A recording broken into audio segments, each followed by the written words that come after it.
Official Strongman Games, Event 4, sandbag to shoulder.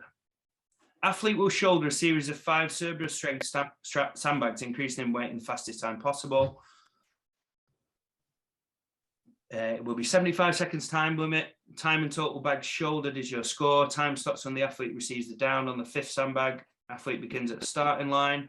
You must wait for judge's command to receive a good lift.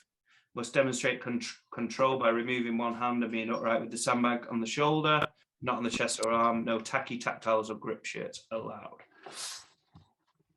So what immediately comes into your head when you see that event and you've got an athlete prepping for that? What do you think? One of the most important strength qualities for this event is going to be speed strength, in my opinion. I think it's probably not thought of in the way maybe I think about it, but we need explosive strength. We need speed strength for this event, especially. It's not going to be the brute strength that's going to win this event. You need to be explosive with these. If you look at some of the scores that came out, because it's flavor of the year, right? This is the event that's seen in pretty much every comp, and I like that about strongman. I think that's quite cool. And this is the flavor of the year. But if you go back and you look at the ones that are winning those events, so let's look at UK's. Do you remember who won that event? No. Paul Smith. He won the whole comp, right? Oh yeah, I should remember actually. It'll be annoying. Yeah. I'll put you on the spot. But that event was there. I think they were using, I don't know, 130 odd kilos or whatever. Yeah. Paul's not the biggest. Paul's not the brute strongest at the deadlift. He was in fantastic shape, which is why he won. But you compare that to, you know, his deadlift to say Gavin Bilton's deadlift. So Gavin Bilton's maximal strength would have been higher, but it didn't quite come out on the event. And I know there's different anatomical differences, but if you look at the strength qualities that Paul had in abundance, he was very explosive. So he was able to move that bag and manhandle that bag quickly. And that's going to be the key, especially for the first ones. You obviously need big strength for the last bags, because some of these bags, I mean, I'm looking at the 90, I haven't done it before, but the 90 kilo bag was 147.5 as the final bag of 5. And I think one of my guys, Mike Dell, did 160. I think the top score in the official strongman online qualifier was around 160. So, you know, speed's going to be key. And if you can somehow at least get that first bag in some sort of one motion technique, if it's possible, it's something you should look to explore. The other element that I would be looking at is its end range back extension strength. So a deadlift is good because it will work your strength curve here, but it doesn't do anything for your posterior chain when you're obviously bolt upright. So things like reverse hypers, flat back extensions, incline back extensions are going to be key. And I would do things like isometrics and get the strength up there. What have you found? Have you trained? You must have trained someone for this maybe this year. Yeah. Like what you just said about Paul, about say the speed strength being an important thing. So I actually found that combined with the technical element of what did you say about, use the example of somebody like you can imagine the stereotypical strongman who kind of posterior chain dominant or whatever, they'll get it up, they'll manhandle it, the weight will be through the heels, and you can imagine a lot of people getting stuck here because they're kind of relying on that just kind of leaning back strength. Whereas somebody like Paul, for instance, he's actually like his posterior chain strength might not be quite as good as say Gav or whatever. But in terms of the anterior chain and actually producing force vertically, and like people talk about triple extension and stuff, I think that's a really good thing to try and do as much as you can. Instead of, it's very, very tempting to kind of get the bag or the implement here, have a rep. You see a lot of people will get it on the torso, then they'll sit back on the heels and they'll almost have a rest. And it's very tempting because you can almost find like a weightless position there. It's almost like finding the rack position where it's central with the weight through your heels or whatever. But the thing is, you get stuck. You get stuck there. Whereas I find that people have a lot more success if they can try and.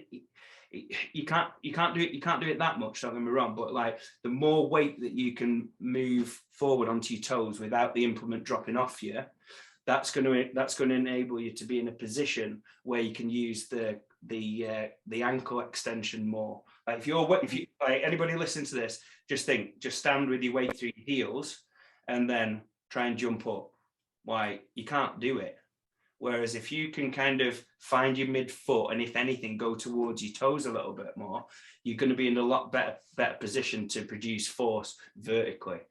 So I think that's a key. But obviously, it's a it's a continuum. You take that too literally, and the bag's just going to drop forward.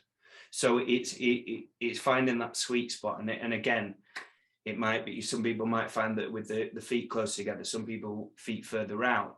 But if you try, that's one key that I would try and find on this for everybody. Try and find that midfoot and try and find that bit where you can kind of pop your heels up if you can, because that's going to be, and anybody listening to this, like who's ever done any, like say if you've ever done a calf raise, like a calf raise machine or like safety bar with a max calf raise out. Like what do you, like people can lift a ridiculous amount on a calf raise. Would you agree, Tom? Yes, absolutely.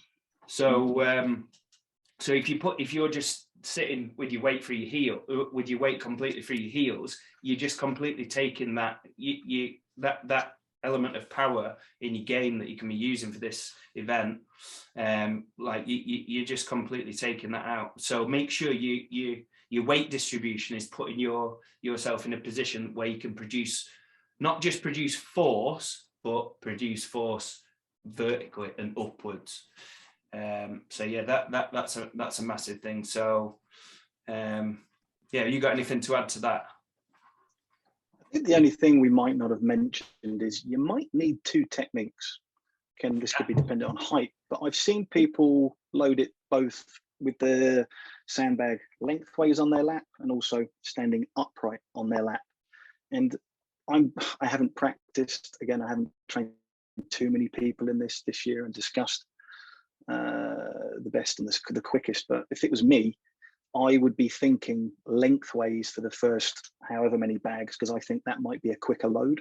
And again, don't forget, I was quite a tall for the under 90s, so it might suit me more. So you mean like that, Tom, or like that? No, so sorry, lengthways would be so the lever would be longer, because I think I can get it to my lap, pop it quite quickly up to my shoulder, it's in the position.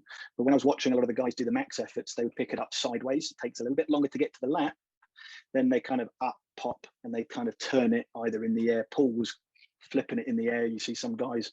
And again, that might be better for the maximal effort technique. So I've got to think about thinking about, right, what's the quickest technique? Because what's the first bag for 90, 100 kilos? Doesn't seem like much. But then you look at 147, you might need to switch the technique for that. So there's an element to, you might want to train and consider two techniques. Yeah. So another little subtle cue is, like, say for instance, you're going, like, obviously establish which shoulders you're going to have a dominant side. So establish which shoulder you go into. So say for instance, if I go to my right shoulder, when I'm in the lap, like I would recommend people try and drop in one arm a little bit, say the left arm, if I'm going over my right shoulder. And then when I've hit this kind of terminal extension, triple extension, back extension, just as you've extended, your arm's in a position where you can produce a little bit more force to kind of just add like the cherry on the cake, if you will. So a cue that I like is once you've hit that terminal extension, like imagine you trying to give yourself an uppercut over the shoulder. And then just for the purpose of grip, like if you're dropping one side, you might find that raising the side on the other arm might just help you keep a better grip, like around the kind of what is it, the equator of the bag, if you will. Yeah, it might just help you with that grip a little bit. Another little cue that I would recommend trying would be, I refer it look at like a clean, like a cue that I give people to when the people who are cleaning whatever the implement, say an axle or whatever, and then they rest here and take a couple of breaths and stuff. And I just feel like they're wasting so much energy. and increasing the time under tension, like, it's just obvious, really. So a cue that I like is, imagine it's like a hot potato. You don't want to rest on any point. You want to keep it moving. So if this can be really useful, you know, if you're in that position that we mentioned earlier about finding midfoot, you can just kind of do these like kind of mini pops and keep it moving, rather than resting and taking your breath. So play around with that. And the advantage of the hot potato thing is when you're hitting extension, what you're doing, you get an advantage two ways. You're reducing your time under tension, because obviously momentarily that object isn't on you. So obviously you're reducing your time under tension somewhat, ever so slightly. But also what I find is when you popping it up and you can kind of regrip, you're actually getting a really good opportunity to re-breath. So that's like